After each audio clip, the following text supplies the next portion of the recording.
Good evening, everyone. My name is Christy Stevenson, and it's my pleasure to welcome you to the College Church Free Concert Series, which is made possible by generous donors like you. We are currently fundraising. I hate to bring it up first, but we're just going to get it out of the way. For the next season, you can find the donation QR code in your program, and it's donors like you that make these concerts possible. Cash, of course, is always welcome, and that can be deposited in the 2 wooden boxes by the doors at the in the sanctuary. You are all invited to join us for a reception following the concert in the foyer to spend some time with our guest artist. And before the concert begins, I do ask that you please make sure that your cell phones are silenced. And now I would ask that you please bow your heads with me in prayer. Dear Heavenly Father, I thank you so much for the talents and the gifts that you have woven into Thatcher, the creativity and skill of beautiful music. Please bless him as he gives us those gifts back to you for us to enjoy this evening and help us to reflect on you as we close out our Sabbath. In your precious name I pray, amen. Please join me now in a warm welcome to internationally awarded acoustic guitarist Thatcher Harrison.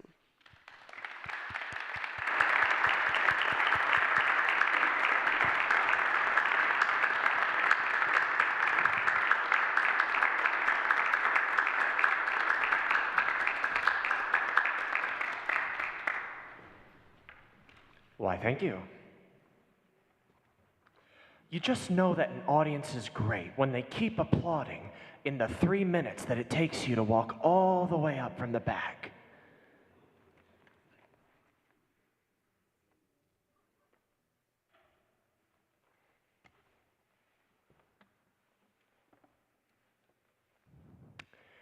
Back in October of 2022, I had one of the greatest moments, not just of my career, but my life, when I performed just across the hall in the chapel over there for this concert series for the very first time. And I was so delighted to have been invited back to perform again for this series tonight. And I was booked to play this concert probably almost a year ago. And I knew that it was met with great anticipation in our house. But I had no idea the reach that this concert would have. About 5 months ago, I got a phone call. I answered the phone. And they said, "Thatcher Harrison? Speaking." "Hello, we're Taylor Swift's management." "Okay." They said, "We understand that you're going to be performing for the free concert series at the College Church in South Lancaster on April 20th, correct?" I said, yes, I am. They said, slight problem. Taylor Swift has been spending the last year and a half working on a new album called The Tortured Poets Department, and she wants to release it on April 20th, and she is worried that your concert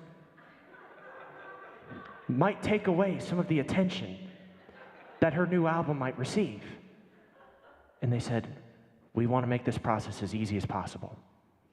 You move the date for the concert, nothing happens." I said, "No. I made a promise to the people of South Lancaster that I would be here at 7 p.m. on April 20th, and that no matter what the circumstances might be, I would be here to play for all of you." And eventually, after a series of back and forths, I got a personal phone call. No, I'm not. I'm doing this bit way too heavy, I know. The management called me back and said, "We've decided to come to this compromise. Taylor has agreed to release her album on April 19th,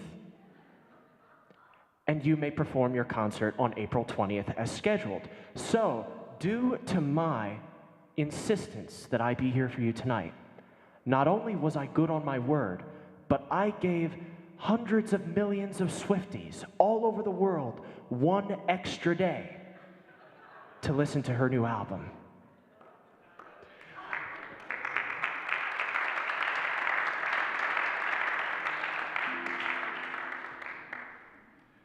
I guess now I'm supposed to play something, aren't I?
The more I read the papers,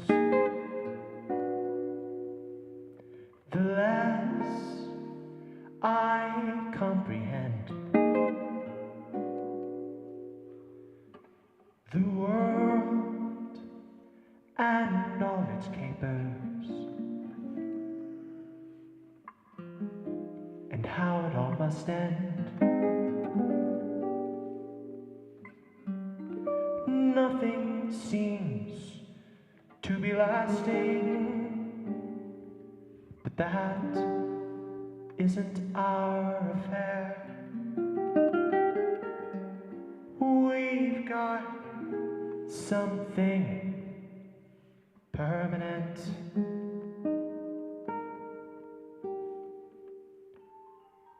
At least in the way we care.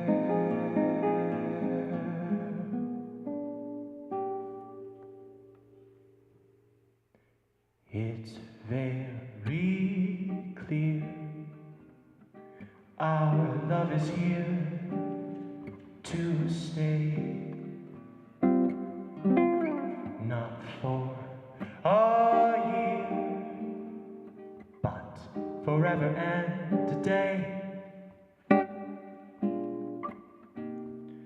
Oh, the radio and the telephone and the movies that we know may just be passing fancies, and in time may go. And so, my dear, our love is here to stay. Together we're going a long, long way. In time the Rockies may crumble, Gibraltar may tumble, they're only made of clay. But our love is here to stay.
So, my dear,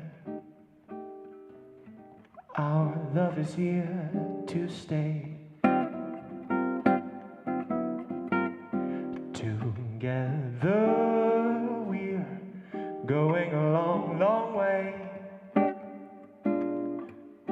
In time the Rockies may crumble, Gibraltar may tumble, they're only made of clay. But our love is here to stay.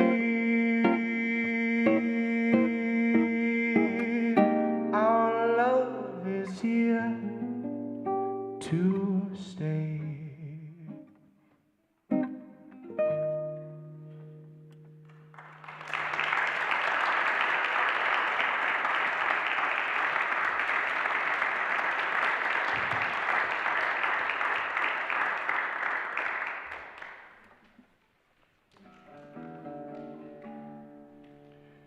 One of the most important things to ensure a successful concert is trust. Do you trust your audience? I'll let you know I do. You guys seem like wonderful, wonderful people. More importantly, does your audience trust you? But, as my grandfather always used to tell me, never let the truth get in the way of a good story. So that last song that you heard was called Love Is Here to Stay. And I wrote that song.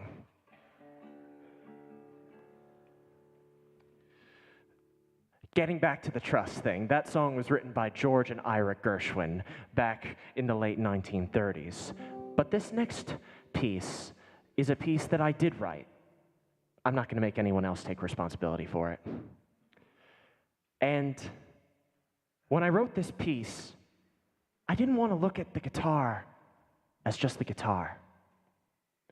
I really wanted to write for jazz trio, but I didn't want to pay other people to play with me. So I thought, how will I make this guitar sound like a jazz trio? If you will, I'd appreciate it if you close your eyes for just a moment as we go to a jazz club.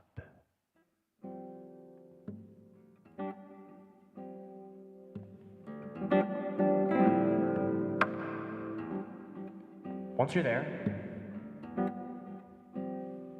look to the back corner of the room, and you'll see a jazz trio laying down the groove like this. And behind the curtain, a singer waits in the wings. When she's good and ready, she's gonna come out and start to sing. She's gonna sing this song that I wrote called Broken Nail Blues. It goes like this.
Thank you very much.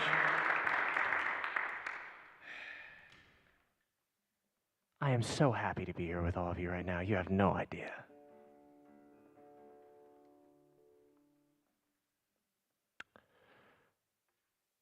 Last month, I had the opportunity to go to Germany because I was selected as a finalist in this competition called the European Guitar Award, which is basically a competition for guitarists who compose their own music.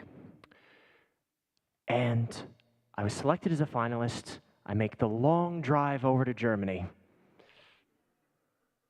Thank you so much. I needed that. And I get there, and I see my name alongside 9 of some of the best guitarists from around the world. And I thought, oh no. And then I'm thinking, okay, this will still be fine. We can still have some fun. And I go out for the final. Now, typically in America, when you do a competition in America, there are maybe like 5 people in the audience, and like 6 of them are the judges. So you know what I mean? There aren't a lot of people who show up to those things.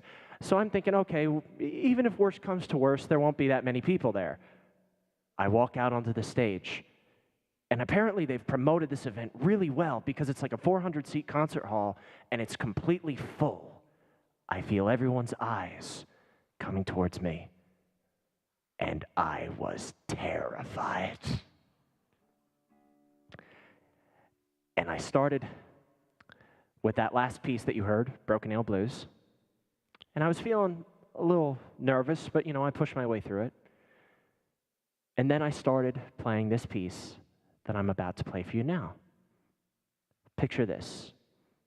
You're on stage, and the hall is completely black in darkness. You can only see the front row. And I introduced this piece as a love song, because it is a love song. And I start to play, and I'm feeling ba-boom, ba-boom, ba-boom in the heart. My hands are sweaty. And I look out, and right over there, I see a man and a woman sitting next to each other. And the man leans back in his chair and puts his arm around his partner. And I thought, you know what? It's not a competition anymore. I'm just playing for you guys. So, I don't know if any of you brought your partners to this show, but on the off chance you feel so inclined to wrap your arms around each other, I can see all the way to the back. Thank you so much, sir. I really appreciate that. Not only will that earn you major husband points, but you will get a much better performance from me. So please do wrap your arm around your partner if you have one, and on the off chance you decided to come to this show alone and you don't know anyone, as the old saying goes, if you can't be with the one you love the one you're with. So this is called In Your Eyes, and I dedicate this to all of you wrapping your arms around each other.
Now watch what I'm doing here carefully. This is a new type of guitar playing that I've started experimenting with recently. Because I was in the practice room one day and I thought, you know, the more notes I try to play, the more mistakes I make. And hear this? That's beautiful. And I thought, why don't I just play guitar like that all the time? And then, as I got too caught up in imagining me playing in the great concert halls of the world, playing like this.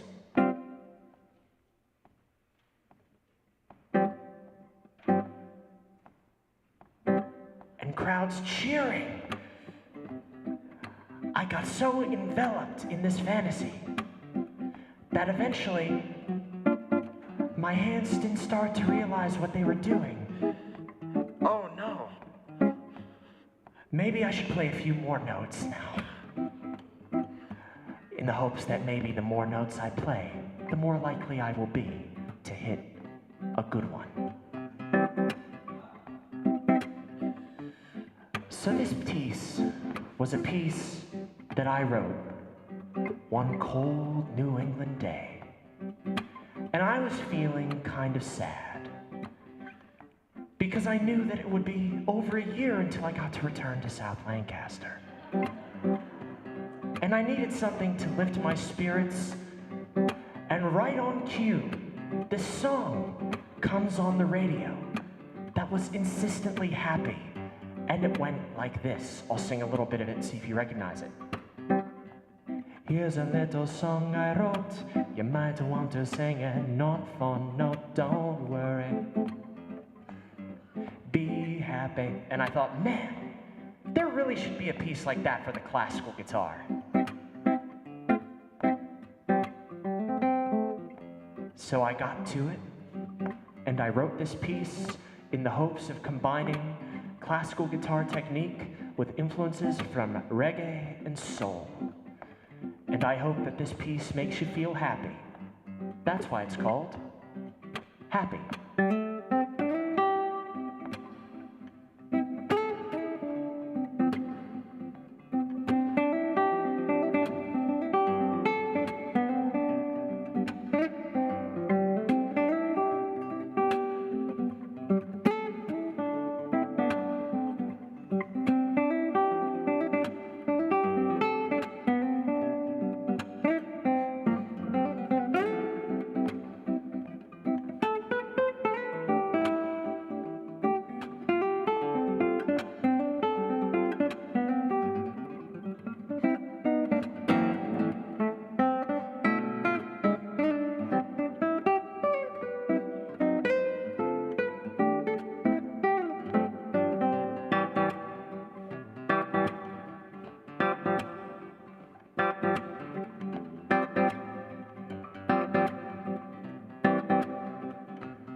do.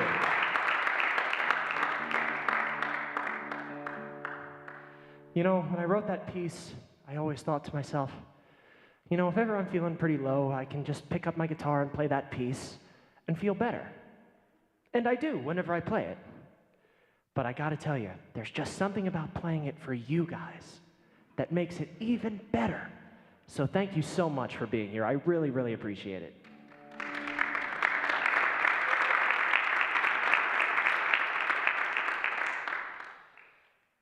So this next piece that I'm about to play is probably the hardest piece I ever had to write. I wrote this piece as a commission from the Boston Classical Guitar Society because, sadly, the guitar community lost one of its most respected and beloved members in the past few years, the guitarist and composer Frank Wallace. And they asked me to write this piece in his memory. All I'll say about it is that I tried to put as much love as I could in this piece, and I hope that comes across. This piece is called Until We Meet Again. And this goes out to everyone that we've lost.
Getting back to the trust thing that I was talking about earlier, I realized that I actually owe our wonderful crew an apology because I promised that I would push away the microphone before the pieces, and I forgot to do that, so I will remember to do that for these next couple.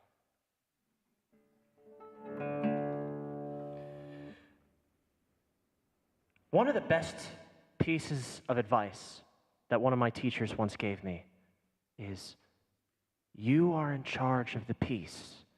The piece is not in charge of you. Don't be afraid of the piece. I wish I could say that I'm able to do that. But this next piece that I'm about to try to play scares me to no end.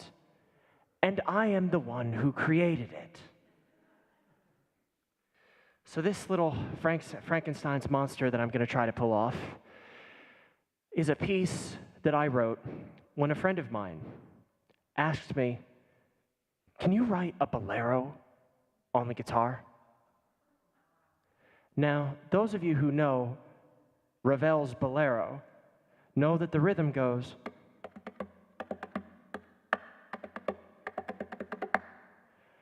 okay, so how would I translate that on the guitar?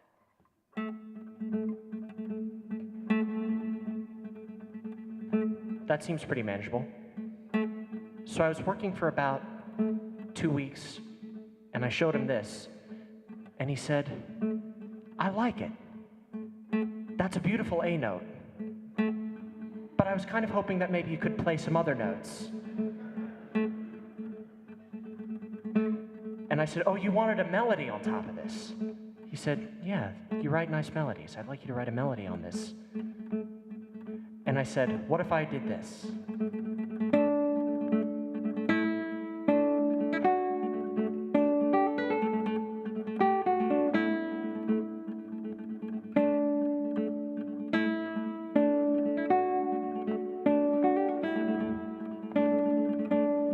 What would you think of that? And he said, I love it. Can you write that? I said, please don't make me try. But then I had this vision. You see, all of us, no matter where we are in our lives, have challenges that we face each and every day. Right now, I'm about to face one of those challenges before all of you. And I thought, this piece needs a name. And at first, I thought, maybe I should call it For Those Who Succeed. And I thought, no, because I'm gonna seldom succeed when I play this live. So I decided to call this piece For Those Who Dare. I may not succeed when I play this piece for you, but I dare to try.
Thank you.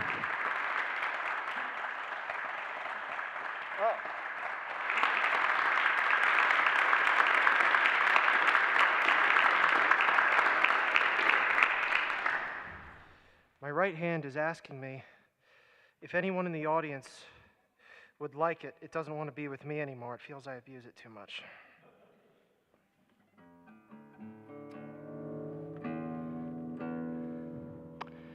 So I'm having so much fun that I'd love to play for you all night, but alas, we're at the final piece of the show.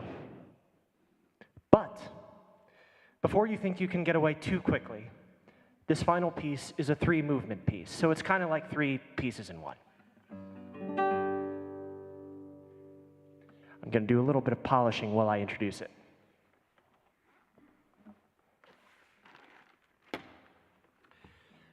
And while I file, I'd just like to thank a few people.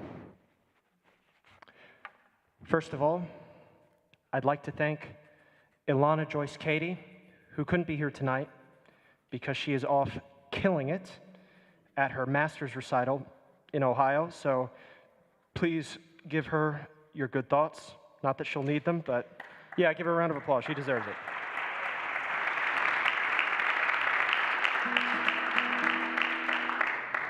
I remember meeting her for the first time, and she was asking me, "Do you know how to, do you sight read much as a guitarist?" And I said, sometimes I can read a little bit. And she was telling me, sometimes I'll play shows with vocalists, and I'll just go and sight read on the show. And I'm thinking, oh my God, this person has way too much talent. But she was the one who invited me to come last time, and she invited me to come here again, and she's a wonderful person, a wonderful musician, and is doing a wonderful job organizing this series, so truly grateful to her. I'd like to thank the incredible audio and video team for the first church. Give them a round of applause, they deserve it.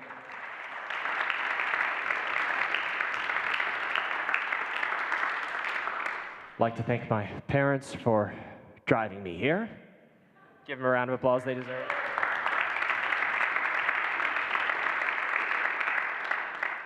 And last but not least, I'd like to thank all of you, because I have to tell you, I've probably performed over 1,000 times in my life, and if you were to honestly ask me to name one better audience that I've played for in my life, I genuinely don't think I could do it. You guys are wonderful, so give yourselves a round of applause.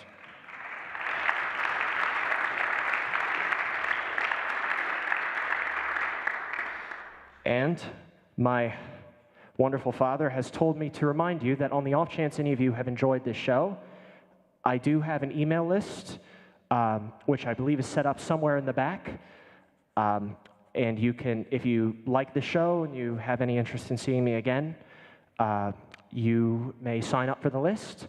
Just write your name and your email address. We'll put you right on and let you know when I have something going on. So that would be great if you're so inclined. And now, I suppose it's time for me to begin introducing the final piece that I'm going to play.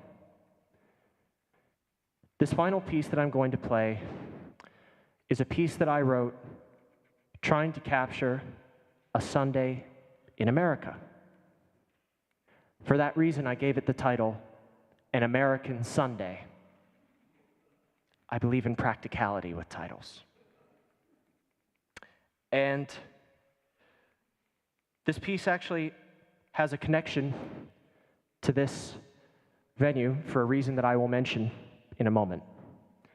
But the way the piece works is basically like this. As I mentioned, it's in 3 movements. The first movement is called Morning Prayer. And in that movement, I want to try to use the natural resonance of the guitar to transport you to a church. Wouldn't that be a nice place to be right now? I'd like to imagine that we're in a church. We're actually in a church, a very beautiful one. So that's the first movement. It's called Morning Prayer. The second movement is called Afternoon Picnic. As I mentioned, I have a connection with this place. The last time I played here, back in October of 2022, I was in the process of composing this piece. And I played, and I got called back for an encore, and I thought, oh no, I've played all the pieces I know. What am I going to play? So I played this second movement, Afternoon Picnic, for my encore. And at that concert, I don't know if any of you were there, but it was one of the cutest things I've ever seen. As soon as I walked on stage, a group of about 3 or 4 kids, I'd say they were probably like 7 or 8, just began running around in circles. And they ran around for the whole concert. Fast piece, slow piece, it didn't make a difference. They were here to party and live it up. And I was here for it. So much so that I wanted to get in on the fun. The second movement, Afternoon Picnic, when I wrote it, I was thinking about a group of kids running around outside. And I went up and I said, all right, guys, this final piece is meant to capture kids running around. So what I want you all to do is I want you to run around here as fast as you can and make as much noise as you can so we can really set the mood. And no sooner after hearing that did they just go and sit right back down in their seats. I may not be a child whisperer. The final movement of this piece is called Late Night Jam Session. And this piece really captures a very important moment in my life. Back when I was a very young child, I didn't really have friends my own age because I was interested in the guitar, and not a lot of kids at 5 are interested in the guitar. So my friends were 50 and 60-year-olds, and they would invite me during the summer and fall months to their outdoor parties and tell me to bring my guitar. And I would go. All these years later, I can close my eyes and still picture it. I'd walk in, there'd be a fire in the back, and a bunch of guys playing their guitars. Now, if you've never been to an outdoor jam session, it's something that everyone should experience because basically the way it works is everyone comes out, grabs their guitars, and starts to play, but they're all a little bit nervous. Then, as the evening goes by, each player is supplied with water. We'll call it water for these circumstances. And it must be this holy, magical elixir water coming straight out of Harry Potter, because as soon as they have a swig of this water, their nerves go away. And these doctors and lawyers and accountants and whatever they do for a living, they become rock gods. It's a beautiful thing to see, and I wanted to capture that in the final movement, Late Night Jam Session. I believe my nails are in close enough to working order, so let's get this show on the road. For the last time, my name's Thatcher Harrison. Thank you so much for coming out. This piece is called An American Sunday. I remember.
Now I'm going to do something that takes a lot of energy.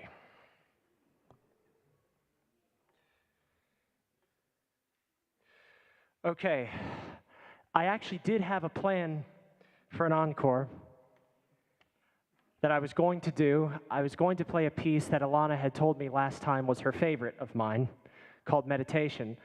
Unfortunately, Alana, if you're watching this, I broke 2 of my nails. So I can't do that right now. I'm sorry.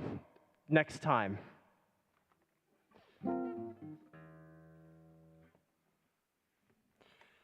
So I know I thanked you guys before, but I really do want to thank you again. You guys have really been a wonderful audience.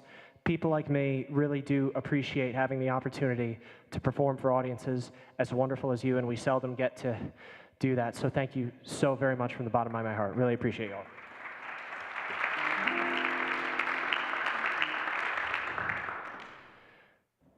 So for my encore, I'll do this. Back during my final semester at New England Conservatory, I thought, what would I like to be able to do musically before I graduate that I'm not able to do now? The list was much too long. But one of the things was, I've always loved to sing, and I've never really felt comfortable doing it. So I thought I'd take some singing lessons my final semester, because you can take that for credit. And my teacher knew that I was into jazz, and she didn't really know a lot of jazz. She was an opera singer. So she said, "What tune would you like?" And I said, "Pick whatever you'd like." And she picked this tune. And I thought, this tune is a very, very popular tune that has been sung by many, many, many people. I was hoping she'd pick something more obscure so that people could think I was the best at it when I sang it.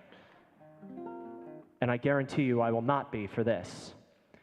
But after Love Is Here to Stay, at the beginning of the show, I played all of my own music, which I don't assume most of you had heard before. And in that context, maybe singing something some of you might know might be kind of nice.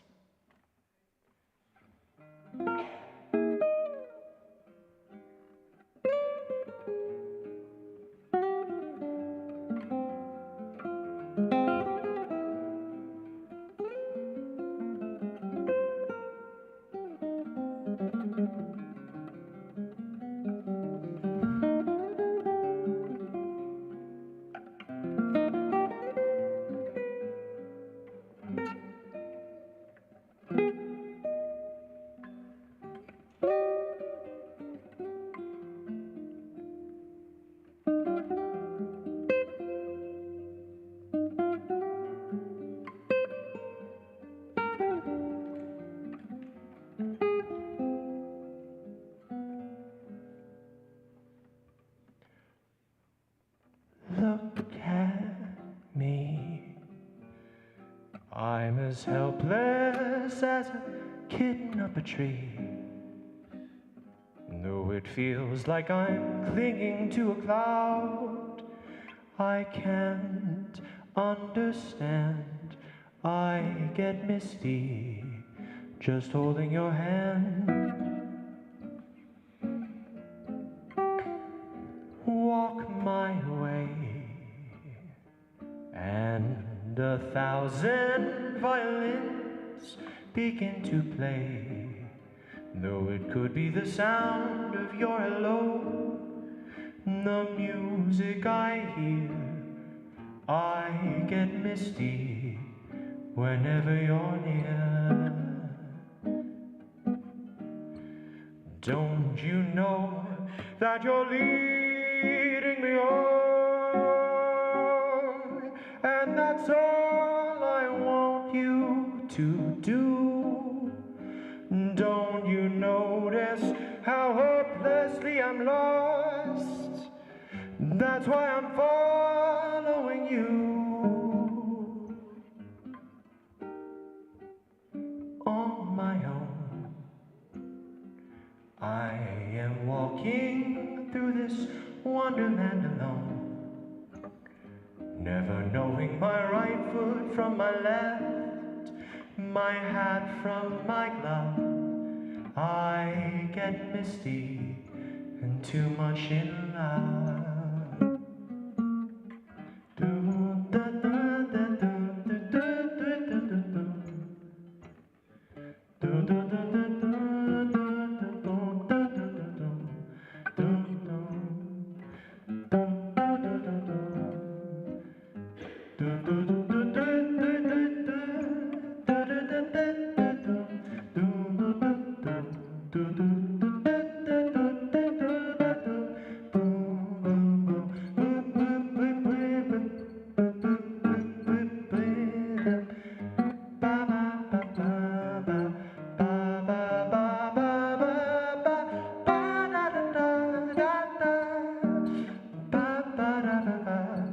Don't you know that you're leading me on?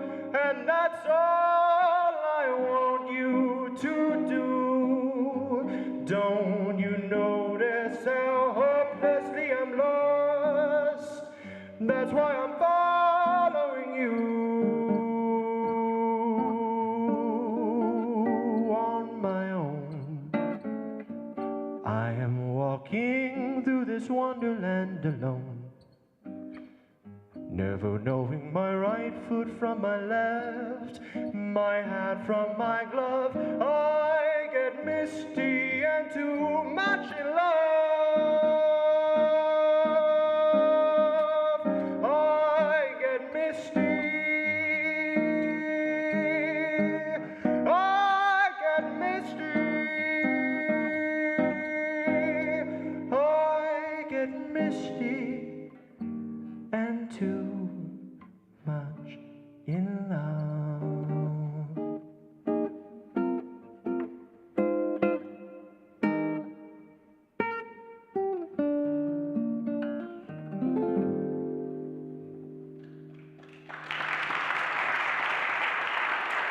Thank you.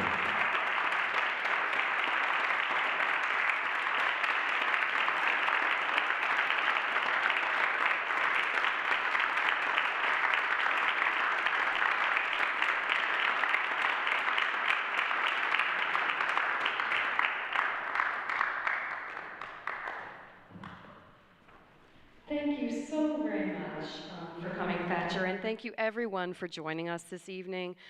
Thatcher's email book for his fan club sign-up is on the round table in the foyer.